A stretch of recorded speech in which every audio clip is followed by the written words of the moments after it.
Assalamualaikum warahmatullahi wabarakatuh. Saya Mbala Pangestika dengan NIM C1C021180 dari Ruang 12 Akuntansi 2022.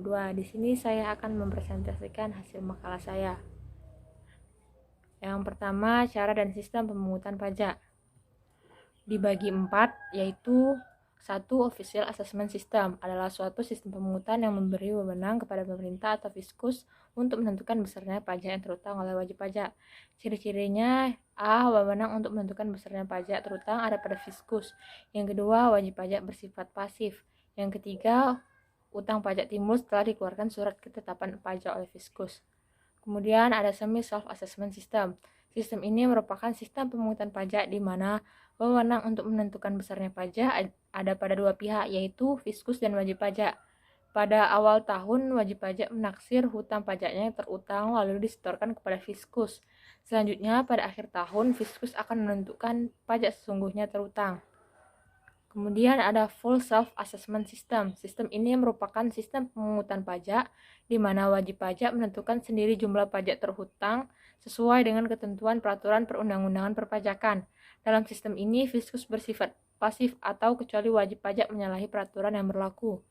Kemudian ada Withholding System, adalah suatu sistem pemungutan pajak yang memberi wewenang kepada pihak ketiga atau bukan fiskus dan bukan wajib pajak yang bersangkutan untuk memotong atau memungut pajak yang terutang oleh wajib pajak. Ciri-cirinya: wewenang memotong atau memungut pajak yang terutang ada pada pihak ketiga, yaitu pihak selain fiskus dan wajib pajak. Kemudian tarif pajak dibagi 4. Yang pertama, tarif sebanding atau proporsional. Tarif proporsional saat pemungutan pajak atas persentasenya akan tetap dan tidak terjadi perubahan terhadap keseluruhan dasar pengenaan pajaknya. Jadi, bisa dibilang bahwa sebesar apapun jumlah objek pajak yang dikenakan dalam pajak penghasilannya, presentasinya pun akan tetap sama. Dalam hal ini contohnya adalah adanya PPN sebesar 10% dan PPB sebesar 0,5% dari apapun objek pajaknya. Kemudian tarif pajak yang tetap. Jenis tarif ini yang dimana saat pemungutan tarif pajaknya akan selalu tetap tanpa melihat jumlah dari keseluruhan dari dasar pengenaan pajaknya, sehingga tarif yang dikenakan besarnya sama bagi seluruh wajib pajak. Tarif pajak ini juga diartikan sebagai tarif yang akan selalu sama dan sesuai dengan peraturannya. Seperti contoh bea materai dengan nilai yang sudah ditentukan oleh peraturan. Kemudian ada tarif progresif, di mana dalam tarif progresif saat pemungutan pajaknya atas presentasinya akan naik sebanding dengan jumlah dasar pengenaan pajaknya. Di Indonesia sendiri, jenis tarif pajak inilah yang diterapkan sebagai metode pengenaan pajak penghasilan orang pribadi. Tarif selengkapnya diikuti dengan pajak penghasilan orang pribadi itu tersebut. Kemudian ada tarif degresif. Kebalikan dengan pajak progresif, presentasi pajak dengan tarif degresif yang dipungut akan lebih kecil saat dasar pengenaan pajaknya meningkat.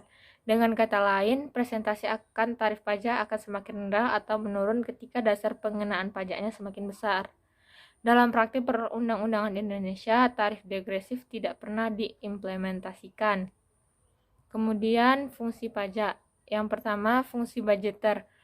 Pajak merupakan sumber pendapatan negara dan memiliki fungsi untuk membiayai pengeluaran-pengeluaran yang berkaitan pada negara. Pada dasarnya, negara membutuhkan biaya untuk dapat menjalankan tugas-tugas rutin negara dan melaksanakan pembangunan. Biaya yang diperlukan negara ini dapat diperoleh melalui penerimaan pajak yang dibayarkan oleh warga negara yang terdaftar sebagai wajib pajak kepada negara. Pajak dapat digunakan oleh negara untuk pembiayaan rutin seperti belanja pegawai, belanja barang, pemeliharaan, dan sebagainya. Untuk hal yang berkaitan dengan biaya pembangunan, biaya yang digunakan dapat berasal dari tabungan pemerintah, yaitu dari penerimaan dalam negeri yang dikurangi dengan pengeluaran rutin. Untuk tabungan pemerintah perlu ditingkatkan setiap tahunnya menyesuaikan dengan kebutuhan pembiayaan bangunan yang semakin meningkat. Dan peningkatan akan tarif tersebut diharapkan juga dapat berasal dari sektor pajak.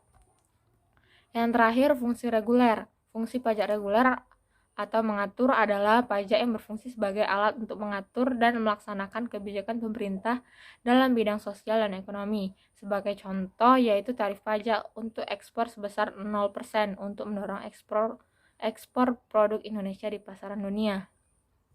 Itulah hasil presentasi dari makalah saya.